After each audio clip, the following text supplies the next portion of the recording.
ఏలూరు జిల్లా చింతలపూడిలో private travels బస్సులను తనిఖీ చేశారు ఎమ్మెల్యే రోషన్ కుమార్.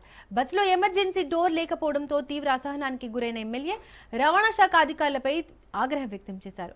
బస్సుల తనిఖీల్లో రవాణా శాఖ అధికారులు శ్రద్ధ కనబరిచారని, నిబంధనలు పాటించని ట్రావెల్స్ పై చర్యలు చేపట్టాలని ఆదేశాలు ఇచ్చారు. బస్సులో ఎమర్జెన్సీ డోర్ ఎక్కడ ఉంది స్పష్టంగా కనబడే విధంగా సూచికలు ఏర్పాటు చేయాలన్నారు. ప్రైవేటు ట్రావెల్స్ బస్సు యజమానులు ప్రమాదాలు జరగకుండా ప్రభుత్వం సూచించిన అన్ని ముందు జాగ్రత్త చర్యలు పాటించాలని, ఎమర్జెన్సీ డోర్ పై సూచికలు ఏర్పాటు చేయాలని బస్సు ట్రావెల్స్ కు సూచించారు ఎమ్మెల్యే రోషన్ కుమార్.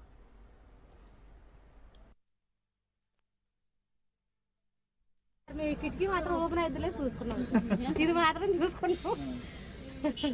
చూసుకున్నాం ఒక రాడ్ కూడా తెచ్చుకున్నాం సార్. ఒక రాడ్ కూడా తెచ్చుకున్నాం.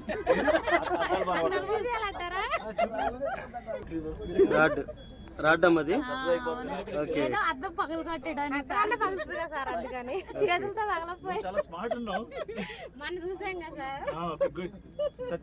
చూడు, బస్ మీద నమ్మకం లేక రాడ్ తెచ్చుకున్నాం. ఎమర్జెన్సీలో హ్యామర్స్ ఉన్నాయి సార్. ఇక్కడ చెప్పారు ఎమర్జెన్సీ ఎగ్జిట్ ఎట్లా ఆపరేట్ చేయాలి అడిగాను, ఎవరు తెలియదు అంటున్నారు.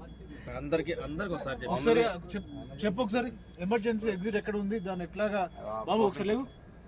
ఏ బాబు, నువ్వే తెలుసుకోవాల్సింది. ఎమర్జెన్సీ ఎగ్జిట్ ఉంది, పైన పడుకున్నావు.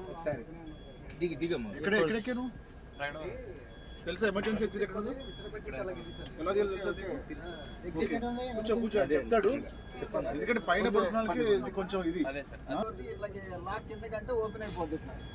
ఇట్లా ఓపెన్ అయిపోయిన ఎమర్జెన్సీ టైంలో ఇట్లా దిగడానికి అవకాశం ఉంటుంది.